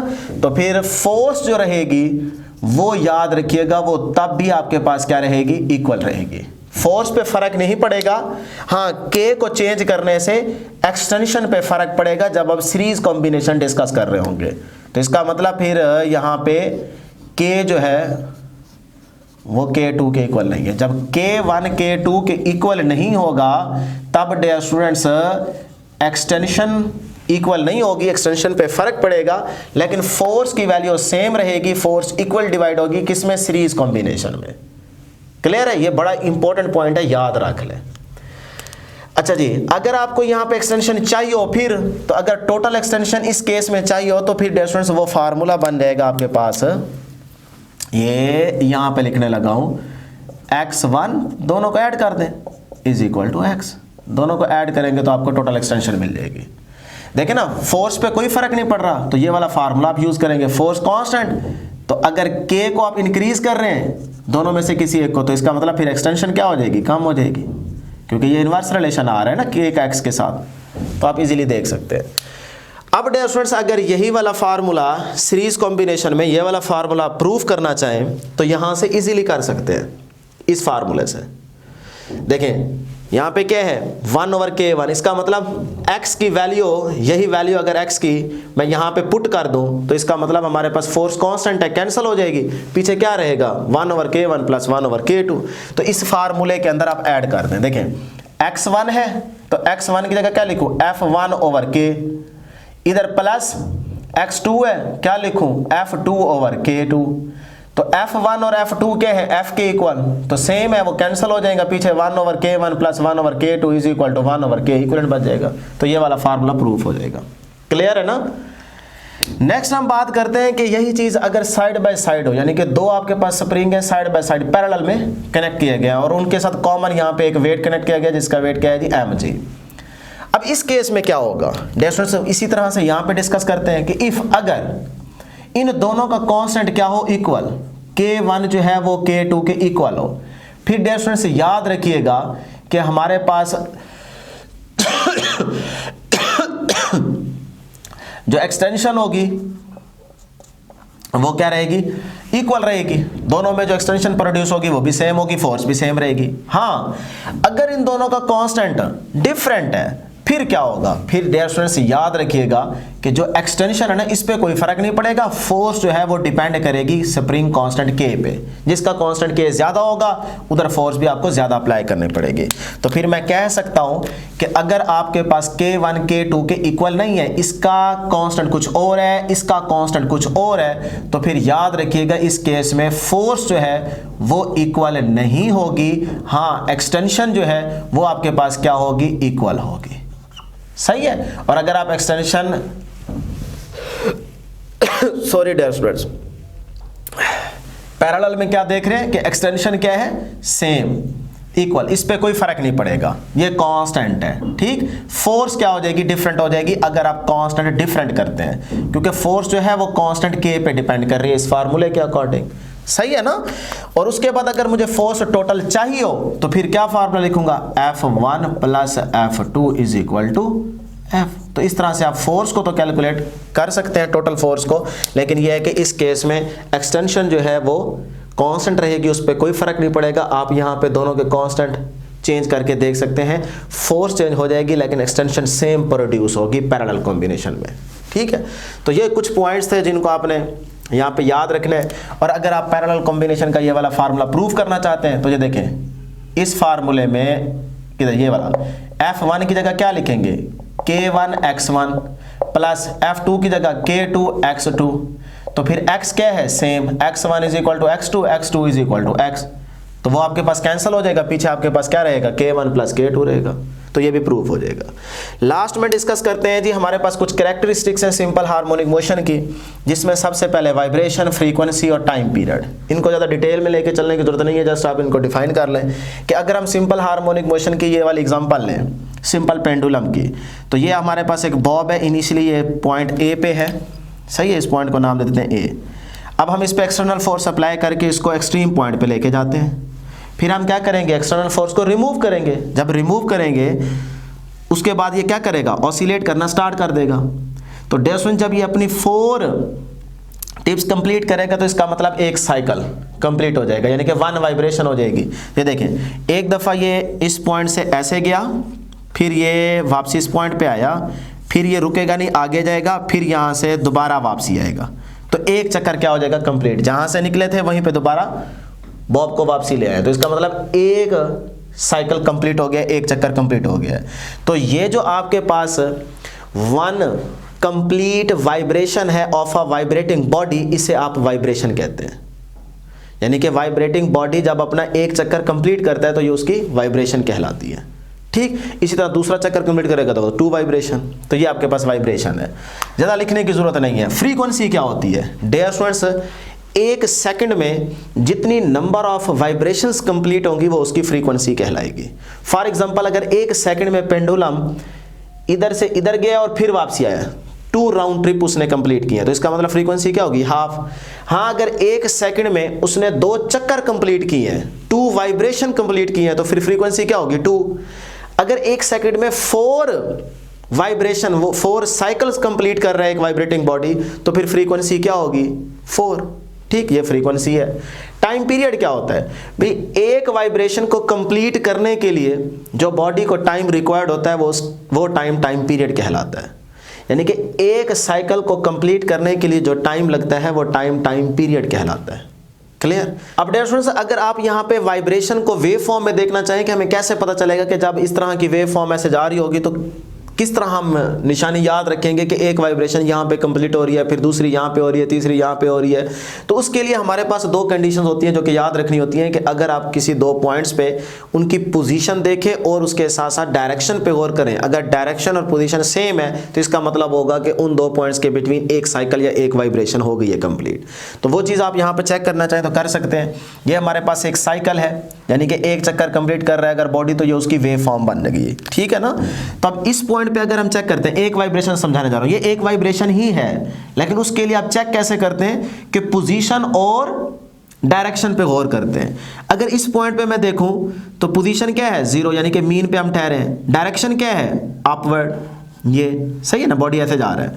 यहां पे पहुंचेंगे तो आपके पास डायरेक्शन ये है और पोजीशन क्या है, एक्सट्रीम, मैक्सिमम पे, मीन पे आप हैं ही नहीं, तो ये वाला पॉइंट तो हो नहीं सकता। अच्छा, इस पॉइंट पे पहुंचे, डायरेक्शन है आपके पास ये और आप मीन पे तो आ गए। इसका मतलब पोजीशन तो सेम है, लेकिन डियर स्टूडेंट्स डायरेक्शन क्या है, डिफरेंट। तो इसका मतलब अभी भी आपके पास साइकिल या वाइब्रेशन कंप्लीट नहीं हुई। नेक्स्ट चलते हैं यहाँ पे, तो यहाँ पे डायरेक्शन ये आ गई और पोजीशन क्या है, नेगेटिव में मैक्सिमम, तो ये पॉइंट भी नहीं हो सकता। अच्छा, इस पॉइंट पे अब आप यहाँ पे जरा गौर करना है, ये है डायरेक्शन और आप पहुंच भी मीन पे गए। इसका मतलब पोजीशन भी सेम है और डायरेक्शन भी क्या है इस पॉइंट पे सेम। तो ये एक वो पॉइंट है और एक ये वो पॉइंट है जिन दोनों पॉइंट्स पे डायरेक्शन भी सेम आ रही है, पोजीशन भी सेम आ रही है। तो इसका मतलब यहाँ से यहाँ तक जब आप पहुँचेंगे तो ये एक वाइब्रेशन कंप्लीट हो जाएगी, ये है एक साइकिल। सही। तो अब डियर स्टूडेंट्स यहाँ पे 2-3 पॉइंट्स और याद रख लें कि अगर हमें यहाँ से फ्रीक्वेंसी पूछी जाए तो फ्रीक्वेंसी और टाइम पीरियड का रिलेशन क्या होता है, F = 1/T। सही। और यहाँ से डियर स्टूडेंट्स फिर एक पॉइंट और याद रख लें, और वो क्या कि आपसे MCQs में पूछा जा सकता है फ्रीक्वेंसी और टाइम पीरियड का प्रोडक्ट किसके इक्वल होता है। तो भाई किसके इक्वल होता है, 1 के इक्वल होता है। उसके बाद डियर स्टूडेंट्स अगर हम लीनियर फ्रीक्वेंसी और एंगुलर फ्रीक्वेंसी की बात करें तो ओमेगा किसके इक्वल होता है, ओमेगा एंगुलर फ्रीक्वेंसी है ना, वो होता है 2πf के इक्वल। तो ये आ गई लीनियर फ्रीक्वेंसी और ये आ गई एंगुलर फ्रीक्वेंसी। तो यहाँ से रेशो पूछी जाए अगर आपसे angular frequency to the linear frequency, तो वो किसके इक्वल आती है, वो आती है डियर स्टूडेंट्स 2π के इक्वल। ये इंपॉर्टेंट MCQ है, ये भी MCQ है, ये भी MCQ है। तो इस तरह डियर स्टूडेंट्स छोटी छोटी बातें थी जो आपने याद रखी। अब हम देखते हैं लास्ट हमारे सिलेबस में जो हेडिंग शामिल की गई है वो है इंस्टेंटेनियस डिस्प्लेसमेंट की, तो उसको हम नेक्स्ट डिस्कस करते हैं। अब डियर स्टूडेंट्स लास्ट हमारे पास हेडिंग है इंस्टेंटेनियस डिस्प्लेसमेंट की, तो इसमें आपको मैथमेटिकल इक्वेशन याद रखनी है और साथ में वेव फॉर्म देखनी है। तो टॉपिक में आपने इक्वेशन याद रखी थी क्या कि x हमारे पास इंस्टेंटेनियस डिस्प्लेसमेंट इक्वल था जी x not into sine into theta. Dear students theta को हमने रिप्लेस कर दिया था जी ओमेगा टी से, तो ये इक्वेशन बन जाएगी x is equal to x not sine into omega t. लो जी ये हमारे पास इंस्टेंटेनियस डिस्प्लेसमेंट की इक्वेशन आ गई। अब यहाँ पे हम देखते हैं x वर्सेस टाइम ग्राफ, सही है। लेकिन डियर स्टूडेंट्स यहाँ पे याद रखिएगा डिपेंड करता है कि आपकी मोशन कहाँ से स्टार्ट हो रही है, फ्रॉम मीन पोजीशन या फ्रॉम एक्सट्रीम पोजीशन। यानी कि अगर मैं इनिशियल फेज की बात करूँ तो आपने पढ़ा था ना टॉपिक में कि अगर आपके पास इनिशियल फेज क्या है 0, तो इसका मतलब होगा मोशन आपकी स्टार्ट हो रही है फ्रॉम मीन पोजीशन, ठीक है। तब आपने देखना है कि x वर्सेस टाइम ग्राफ क्या होगा। और फिर अगर आपके पास इनिशियल फेज क्या है dear students phi is equal to 90, यानी कि आपकी मोशन स्टार्ट हो रही है फ्रॉम एक्सट्रीम पोजीशन, लेकिन याद रहे रेफरेंस आपने हमेशा मीन ही रखना है, ठीक है। मोशन आप स्टार्ट ले सकते हैं कहाँ से, एक्सट्रीम से, यानी कि इनिशियल फेज आपके पास क्या हो 90, बुक में डायग्राम बनी हुई है देख सकते हैं आप, ठीक है। लेकिन ये है कि रेफरेंस आपका हमेशा मीन ही रहेगा। तो इसमें भी हम x वर्सेस टाइम ग्राफ देखते हैं, बस ये टॉपिक एंड हो जाएगा। लेकिन साथ में डियर स्टूडेंट्स हम आपको यहाँ पे वेलोसिटी टाइम ग्राफ भी बता देंगे, क्योंकि वो भी इसी x टाइम ग्राफ से ही आ जाएगा। तो ये आपके लिए इन्फॉर्मेशन होगी, है ये एक्स्ट्रा आपके टॉपिक में शामिल नहीं है, लेकिन ये है कि आप देख लेंगे तो आपका फ़ायदा हो जाएगा। वो इसीलिए कि मैं कोशिश कर रहा हूँ कि क्योंकि अभी सिलेबस तो फाइनल हुआ नहीं है ना, ये तो हम 2022 का सिलेबस लेके चल रहे हैं, तो अगर होगा तो फिर ज़्यादा से ज़्यादा यही थोड़ी बहुत चीज़ें ऐड हो जाएंगी, तो इसको भी हम कर लेंगे। साथ में हम एक्सेलरेशन टाइम ग्राफ भी देख लेंगे, तो ये आपकी एक्स्ट्रा इन्फॉर्मेशन होगी। लेकिन यहाँ पे जो आपके टॉपिक का सिलेबस है वो यहाँ तक एंड हो जाएगा, और उसके साथ हम यहाँ पे 1-2 MCQs डिस्कस कर लेंगे कि इससे रिलेटेड किस तरह से आपसे MCQs पूछे जा सकते हैं। क्लियर होगी जी बात, स्टार्ट करते हैं। देखिए पहले देखते हैं जी मोशन फ्रॉम मीन पोजीशन। तो इसका ग्राफ यहाँ पे देखने से पहले डियर स्टूडेंट्स अभी हम प्रीवियस स्लाइड के अंदर इस तरह के एक साइकिल को डिस्कस करके आ रहे हैं, ठीक है ना। तो 1 वाइब्रेशन, तो इसमें हम अगर टाइम पीरियड की बात करें और एंगल की, तो यहाँ पे एंगल क्या है 0, यहाँ पे एंगल कितना है 90 को मैं लिख सकता हूँ ना π/2। तो टाइम पीरियड यहाँ पे क्या होगा T/4, सही। इस तरह यहाँ पे अगर हम बात करें तो एंगल क्या है पाई, टाइम पीरियड क्या होगा, टाइम पीरियड होगा जी T/2। इधर अगर हम बात करें एंगल की तो एंगल क्या होगा 3π/2। और अगर डियर स्टूडेंट्स हम टाइम पीरियड की बात करें तो वो क्या होगा 3T/4। और अगर हम यहाँ पे बात करें एंगल की तो वो क्या होगा 2π। और यहाँ पे अगर हम बात करें टाइम पीरियड की तो वो क्या होगा T। तो इस तरह हम टाइम पीरियड को मेंशन कर सकते हैं, सही है ना। अच्छा अब जरा यहाँ पे गौर करना है कि हम जो x वर्सेस टाइम ग्राफ यहाँ पे प्लॉट करने जा रहे हैं, बेसिकली उसकी वेव फॉर्म देखने जा रहे हैं इंस्टेंटेनियस डिस्प्लेसमेंट की, कि कर्व किस तरह से आती है, सही है ना। तो वो यहाँ से आप एंगल पुट करना स्टार्ट कर दें इस इक्वेशन के अंदर, चाहे इसके अंदर पुट करें चाहे इसके अंदर पुट करें। और अगर टाइम पीरियड की इक्वेशन पुट करना चाहते हैं टाइम इंटरवल, तो वो भी आपकी मर्जी है। तो हम सिंपल एंगल ले लेते हैं, ठीक है ना, वो ज़्यादा आसान हो जाएगा। देखिए उसको बोलना भी आसान है, 90 यहाँ पे 180 डिग्री में और ये रेडियन में लिखा हुआ है, तो यहाँ पे क्या आ जाएगा जी 270 और यहाँ पे क्या आ जाएगा 360, सही है ना। तो ये देखें जी इक्वेशन में पुटिंग करते हैं, यहाँ थीटा की जगह सबसे पहले 0 से स्टार्ट करें। 0 एंगल क्या है 0, जब 0 पुट करेंगे साइन 0 0 तो x नॉट आ जाएगा। इसका मतलब हमारे पास इंस्टेंटेनियस डिस्प्लेसमेंट की जो इक्वेशन आएगी वो क्या आएगी 0। देखें ना साइन 0 0 0 को x नॉट से मल्टीप्लाई करें तो जाहिर सी बात है सारा आंसर क्या हो जाएगा 0 हो जाएगा। तो फिर x की वैल्यू आ गई 0, तो हम x वर्सेस टाइम ग्राफ के अंदर यहाँ पे एक पॉइंट ड्रा कर लेते हैं 0। क्लियर। उसके बाद एंगल क्या आ रहा है इस पॉइंट पे π/2 यानी कि 90। और अगर टाइम इंटरवल की बात कर रहे हैं तो पीरियड क्या है T/4, तो वो यहाँ पे आप पुट कर सकते हैं, ठीक है। तो हम यहाँ पे एंगल लेते हैं, सिंपल चीज़ों को लेके चलते हैं। तो थीटा 90 साइन 90 1 को x नॉट से मल्टीप्लाई तो x नॉट ही रहेगा, मतलब आंसर क्या आ रहा है मैक्सिमम। तो हम यहाँ पे सेकंड पॉइंट ड्रा कर लेते हैं, ये यहाँ पे सही।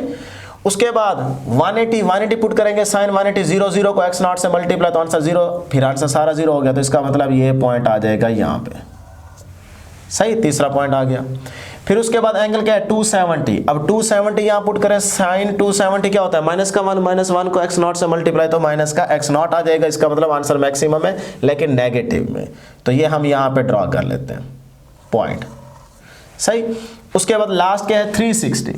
जब 360 एंगल यहाँ पे पुट करेंगे, साइन 360 जीरो होता है, जीरो को x0 से मल्टीप्लाई तो आंसर जीरो हो जाएगा, x इज इक्वल टू 0 हो जाएगा। तो फिर यहाँ पे आप आ जाएंगे। लो जी, एक साइकिल आपका कंप्लीट हो गया। सही। तो अब यहाँ पे इन पॉइंट्स को अगर हम मिलाएं तो ये हमारे पास वेव फॉर्म आ जाएगी।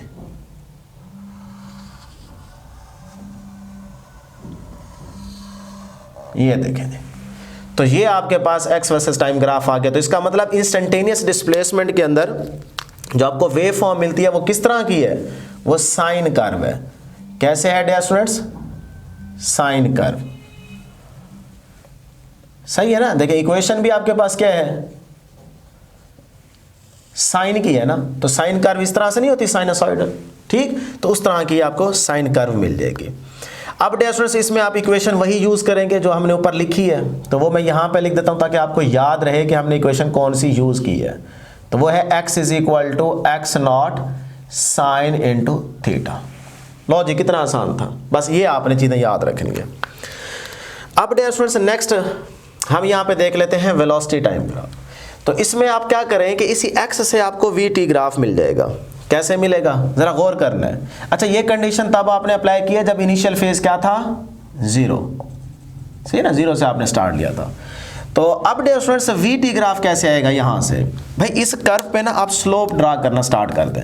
देखें अगर मैं इस पॉइंट पे स्लोप निकालूं, देखें ना x वर्सेस टाइम, तो यानी कि यह अलॉन्ग x एक्सिस क्या है t और अलॉन्ग y एक्सिस क्या है x, तो स्लोप क्या होता है y ओवर x।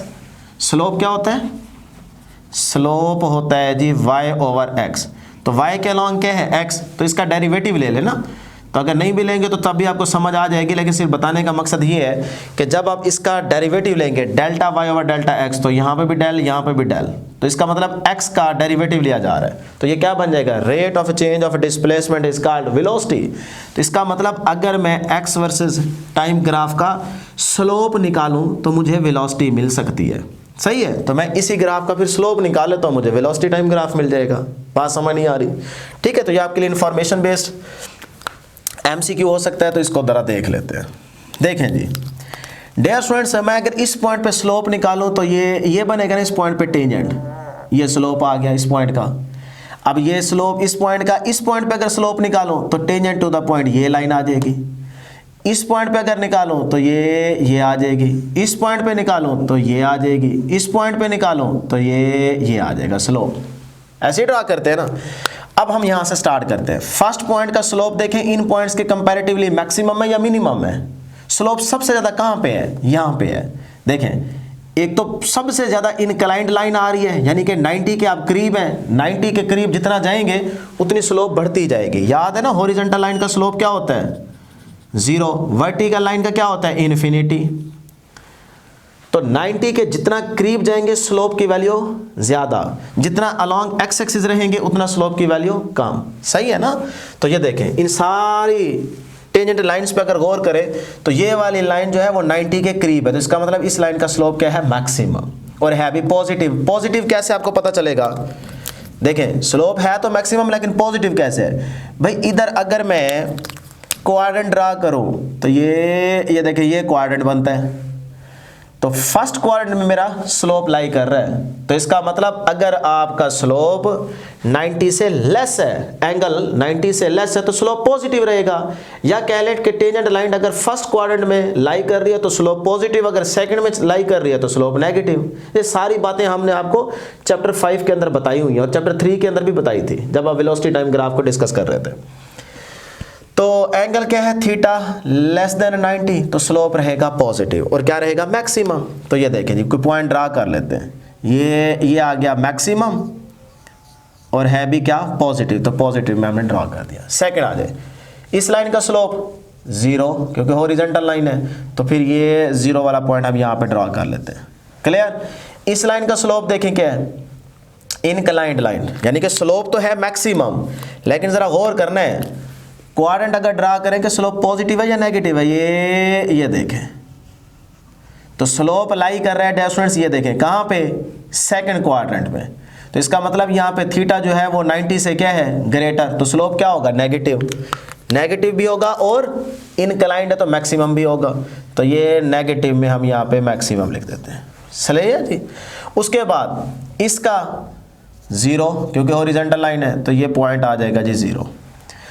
इस लाइन का देखें इनक्लाइंड है, सेम उसी तरह से, तो आपके पास स्लोप मैक्सिमम भी रहेगा और यहाँ पे देखें फर्स्ट क्वाड्रेंट में, तो इसका मतलब थीटा क्या है, लेस देन 90 है, तो स्लोप पॉजिटिव रहेगा। तो ये मैक्सिमम भी आ रहा है और पॉजिटिव भी आ रहा है, तो ये पॉइंट ड्रा कर दें। अब आप इस लाइन को मिला देंगे तो आपके पास ग्राफ आ जाएगा। ये देखें जी,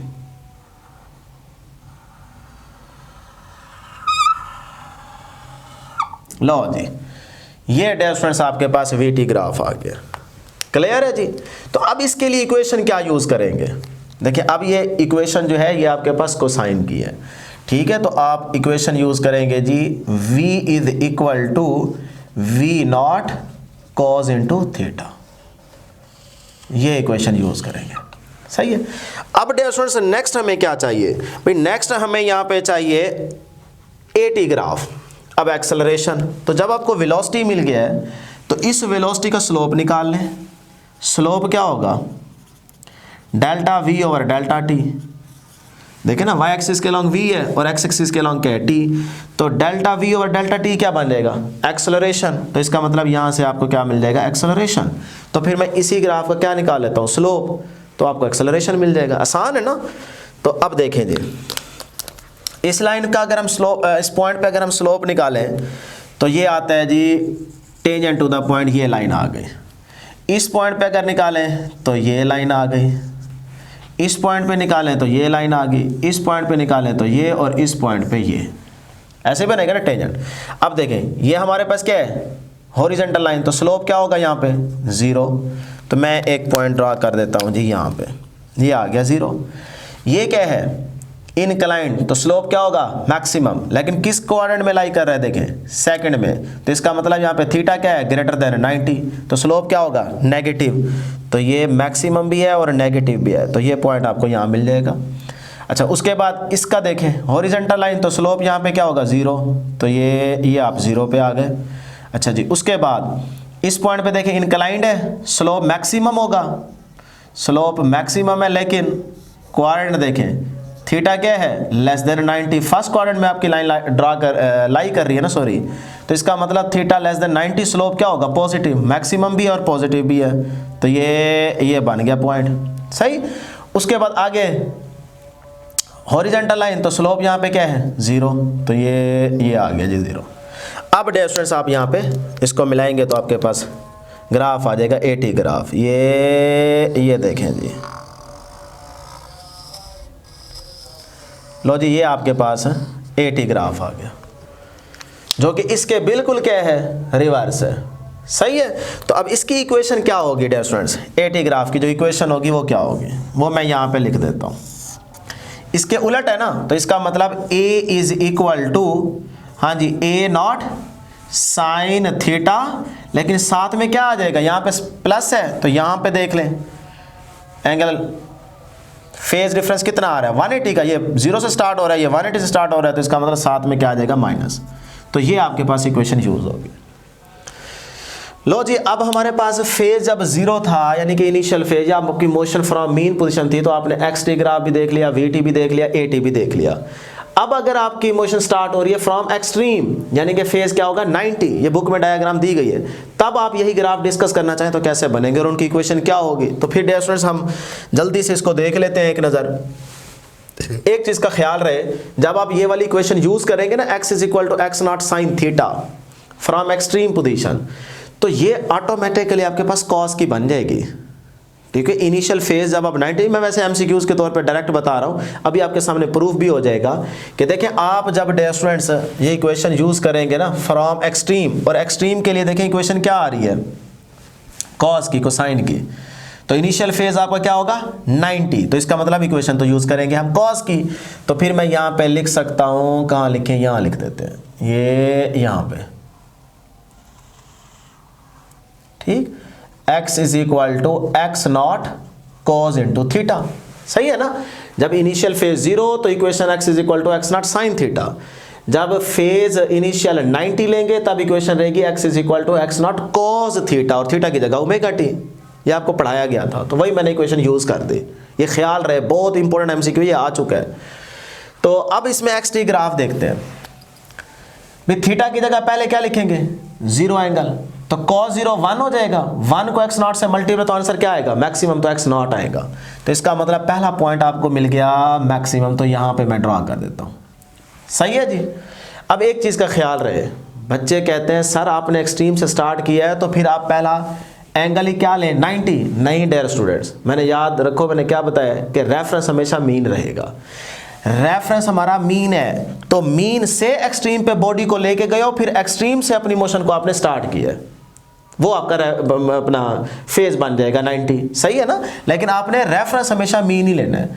तो उससे अगर आप देखें एंगल 0 तो cos 0 1 को x नॉट से मल्टीप्लाई तो x नॉट ही रहेगा, तो पहला पॉइंट आ गया जी मैक्सिमम।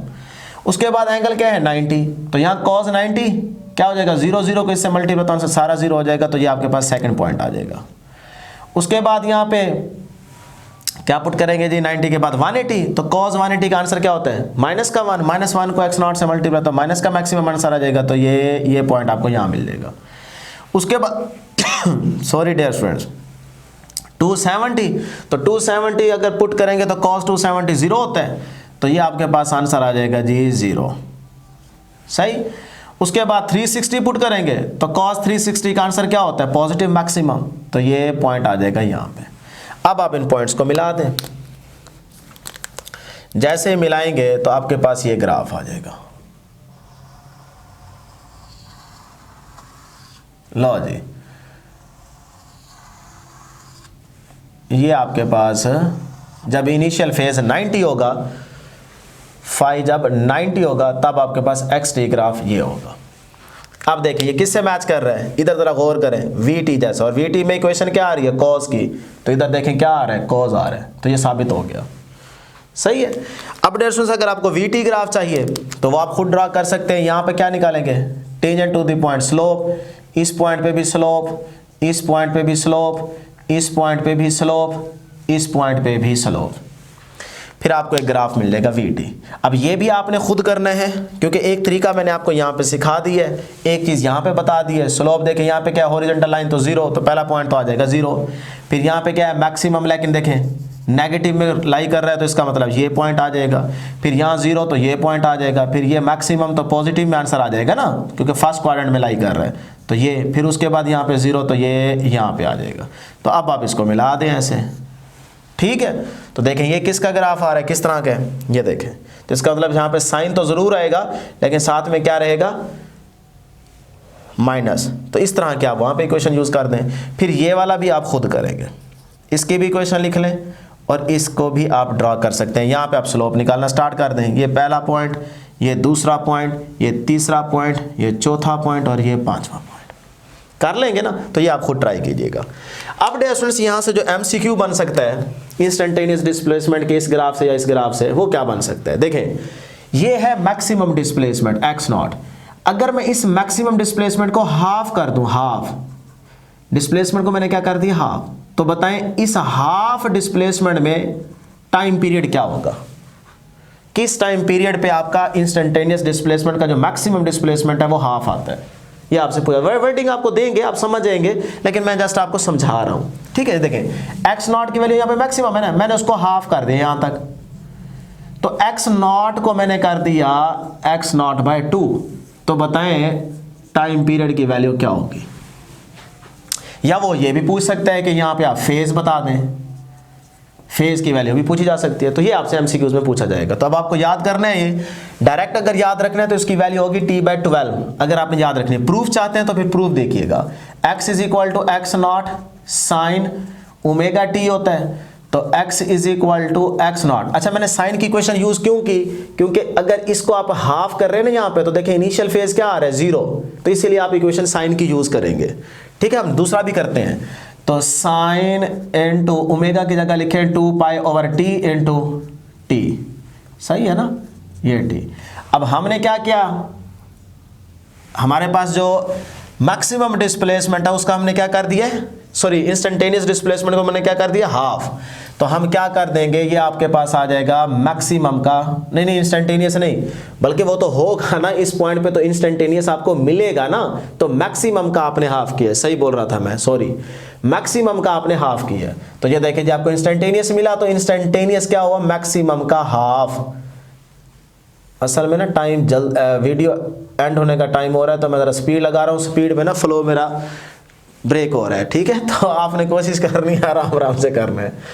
तो ये हो गया जी हमारे पास मैक्सिमम का half, x not sign into 2π/t into T. अब ये एक्स नॉट से कैंसिल, यहाँ पे 1/2 रहेगा, ये sine into 2π/t multiply t, sine इधर जाके इन्वर्स हो जाएगा, तो sine inverse into 1/2 is equal to 2π/t multiply t.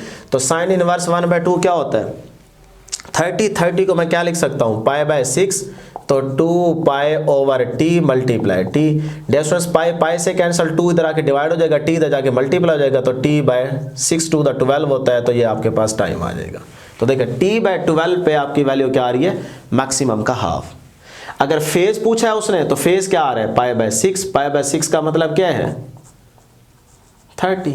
तो देखिए फेज भी आप कैलकुलेट कर सकते हैं और टाइम पीरियड भी आप कैलकुलेट कर सकते हैं। अच्छा, अब इंपॉर्टेंट पॉइंट क्या है, वो ये है कि अगर वो इधर हाफ ना करे, बल्कि इनिशियल फेज को 90 कंसीडर करे, और यहां पे अगर आपको हाफ कर दे डिस्प्लेसमेंट, तो इस पॉइंट पे आप बताएं टाइम पीरियड की वैल्यू क्या होगी। ये अब ये भी बच्चे क्या कर देते, कहते हैं इधर अगर t/12 पे हाफ आ रहा है तो उधर भी t/12 पे हाफ आएगा ना। डियर स्टूडेंट्स, ऐसा नहीं है। यहां पे आपके पास वैल्यू याद रखनी है, तो फिर रख लें, ये आएगी t/6 पे, और ये वाली आएगी आपके पास t/12 पे। क्लियर है। अब t/6 पे क्यों आती है, देखिए उसके लिए आप जो इक्वेशन यूज करते हैं ना, वो होती है x नॉट cos थीटा, या cos थीटा की जगह लिख दें ओमेगा टी, ये इक्वेशन यूज करेंगे। अब आप वैल्यू पुट करेंगे, आपके पास आंसर आ जाएगा, क्योंकि इनिशियल फेज आपका आप ये बन गया ना 90, तो उसके बाद अगर हाफ किया तो फिर आप जाहिर सी बात है इक्वेशन कौन सी यूज करेंगे, कॉस वाली यूज करेंगे। तो फिर डिफरेंस ये देखें, x not by 2 x not cos into 2π/t multiply t, तो ये इससे कैंसिल हो जाएगा, cos inverse into 1/2 is equal to 2π/t multiply t। cos इनवर्स 1/2 क्या होता है, π/3 यानी कि 60, तो is equal to 2π/t multiply t, pi से कैंसिल, 2 इधर आके डिवाइड हो जाएगा, तो 3 to the 6 t/6 is equal to t, ये आ जाएगा। ये बहुत इंपॉर्टेंट पॉइंट्स है। और यहाँ पे अगर फेज पूछा जाए, तो फिर फेज यहाँ पे कितना है, π/3, और टाइम पीरियड पूछा जाए तो वो क्या आ जाएगा, t/6 आ जाएगा। क्लियर। अब डियर स्टूडेंट्स, यहाँ पे अगर आप गौर करें ना, तो यहाँ से आपसे फेज डिफरेंस के MCQs बन सकते हैं, यानी कि आपसे पूछा जा सकता है x और v के बिटवीन फेज डिफरेंस बताएं, v और a के बिटवीन फेज डिफरेंस कितना आ रहा है, x और a के बिटवीन फेज डिफरेंस कितना आ रहा है। तो ये तीनों ग्राफ आपके सामने है ना, तो आप फेज यहाँ पे बता सकते हैं। देखें, ये स्टार्ट हो रहा है 0 से, ये स्टार्ट हो रहा है 90 से, तो x और v के बीच में फेज डिफरेंस कितना आ गया, 90। और इसी तरह x और a में देखें, ये 180 से स्टार्ट हो रहा है और ये 0 से, तो x और a के बिटवीन फेज डिफरेंस कितना आ रहा है, 180। अगर v और a के बिटवीन देखें, तो ये 90 से और ये 180 से, तो इसके बिटवीन कितना आ रहा है, 90 फेज डिफरेंस। तो इसीलिए मैं यहाँ पे लिख देता हूँ, देखें x और v के बिटवीन फेज डिफरेंस कितना आ रहा है, 90। भाई v और a के बिटवीन कितना आ रहा है, 90। x और a के बिटवीन कितना आ रहा है, 180। इस तरह से डियर स्टूडेंट्स आप फेज डिफरेंस याद रखेंगे। लो जी, लास्ट में हमारे पास 2 पॉइंट्स और हैं ग्राफ के, वो डिस्कस कर लेते हैं। मैं ज़रा देख लूँ कि हमारे पास टाइम कितना रह गया, सिर्फ और सिर्फ हमारे पास 4 मिनट रह गए हैं वीडियो एंड होने में से। तो डियर स्टूडेंट्स, अभी आपको प्रीवियस स्लाइड के अंदर हम एक्सेलरेशन वर्सेस एक्स या फिर रिटार्डिंग फोर्स और एक्स के बिटवीन आपको ग्राफ बताया था, क्योंकि रीस्टोरिंग फोर्स क्या थी, directly proportional to x minus x, और इसी तरह जो एक्सेलरेशन था वो क्या था, वो भी आपके पास डायरेक्टली प्रोपोर्शनल था, माइनस एक्स। तो अगर चाहे रिस्टोरिंग फोर्स कह रहा हूँ चाहे एक्सेलरेशन कह रहा हूँ, तो आपके पास ग्राफ क्या था, ये ऐसा स्ट्रेट लाइन, प्रीवियस स्लाइड के अंदर पढ़ा के हैं। लेकिन मैं ये अब डिस्कस करना चाह रहा हूँ, ये भी आपके लिए एक्स्ट्रा इन्फॉर्मेशन है, बार बार कह रहा हूँ, अदरवाइज आप सिलेबस के अकॉर्डिंग यहाँ तक टॉपिक क्लोज कर सकते हैं, ये यहाँ तक। ये मैं लाइन लगाने लगा हूँ, ये यहाँ तक, ठीक है ना। तो v और x के बिटवीन अगर ग्राफ पूछा जाए, v और x के बिटवीन, तब ग्राफ कैसा होगा? तो डियर स्टूडेंट्स फिर याद रख लें, जो ग्राफ आता है ना आपके पास, वो ग्राफ आता है इलिप्टिकल, ठीक है ना। v और x के बिटवीन ग्राफ कैसा आएगा? इलिप्स का। इलिप्टिकल लिखा हो तो वो भी ठीक है। क्यों? अब देखें ना, सर्कल नहीं है, क्योंकि x और y पे वैल्यू क्या आ रही है? डिफरेंट। ये आपके पास x की वैल्यू है और ये आपके पास क्या है? y की। तो वैल्यू सेम नहीं है, इसलिए सर्कल का ग्राफ नहीं होगा। x और v के बिटवीन हमारे पास क्या रहेगा? Graph elliptical. हाँ, सर्कल हो सकता है। अच्छा, इलिप्टिकल क्यों है? अगर आप प्रूफ करना चाहते हैं तो वो स्टूडेंट्स आप यहाँ पे ज़रा गौर से देख सकते हैं। हमारे पास v की इक्वेशन क्या थी? v is equal to omega x not square minus x square, सही है। v और x, तो taking square on both side, v square is equal to omega square into x not square minus x square.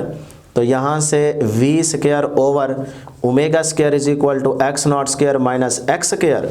तो यहाँ से dear students हम क्या करेंगे? इसको उधर ले चलते हैं। तो v square over omega square plus x square is equal to x not square. तो दोनों साइड्स पे ना एक्स नॉट से मल्टीप्लाई कर दें, सॉरी डिवाइड कर दें। तो ये आ जाएगा जी v square over omega square, इधर भी डिवाइड कर दें, plus x square over x not square, इधर डिवाइड करेंगे तो ये 1 आ जाएगा। अब ज़रा इस इक्वेशन पे गौर करें, और मैथ वाले जानते होंगे कि x square over a square is equal to plus y square over b square is equal to 1। ये किसकी इक्वेशन है? ये इक्वेशन है इलिप्स की। तो ये भी तो उसी तरह आ रही है, देखें एक्स स्क्वायर ओवर सारा a square plus y square over b square is equal to 1। तो इसका मतलब हमने ठीक कहा है कि v और x के बिटवीन ग्राफ जो आता है वो इलिप्टिकल आता है। प्रूफ हो गया। क्या सर्कल बन सकता है v और x के बिटवीन ग्राफ? अच्छा, एक चीज़ और, यहाँ पे अगर x की जगह आ जाए रिटार्डिंग F, हाँ ये है ना रिस्टोरिंग फोर्स। अगर यहाँ पे रिस्टोरिंग फोर्स और v के बिटवीन ग्राफ पूछा जाए फिर, या फिर इधर आपसे a आ जाए, a और v के बिटवीन ग्राफ पूछा जाए, तब भी वो स्टूडेंट्स इलिप्टिकल ही रहेगा। हाँ, सर्कल भी बन सकता है, याद रखिएगा सर्कल भी बन सकता है, लेकिन उसके लिए कंडीशन याद रखें, v नॉट जब x नॉट के इक्वल होगा ना तब। क्यों? क्योंकि v not is equal to x not omega होता है, तो जब ये बराबर होगा तो ओमेगा किसके इक्वल आ जाएगा? 1 के। अगर ये कंडीशन अप्लाई हो रही है कहीं, यानी कि omega is equal to 2 pi over t1, तो time period is equal to 2 pi. अगर ये कंडीशन कहीं पे सेटिस्फाई हो रही है कि जब v नॉट एक्स नॉट के इक्वल होगा, तब v और x के बिटवीन ग्राफ सर्कल भी बन सकता है। ठीक है, तो ये थी डियर स्टूडेंट्स हमारे पास यूनिट ऑसिलेशन की डिस्कशन। मैं उम्मीद करता हूँ कि आपको ज़रूर समझ आई होगी। आज के लिए इतना ही, दुआओं में ज़रूर याद रखिएगा। अल्लाह हाफिज़।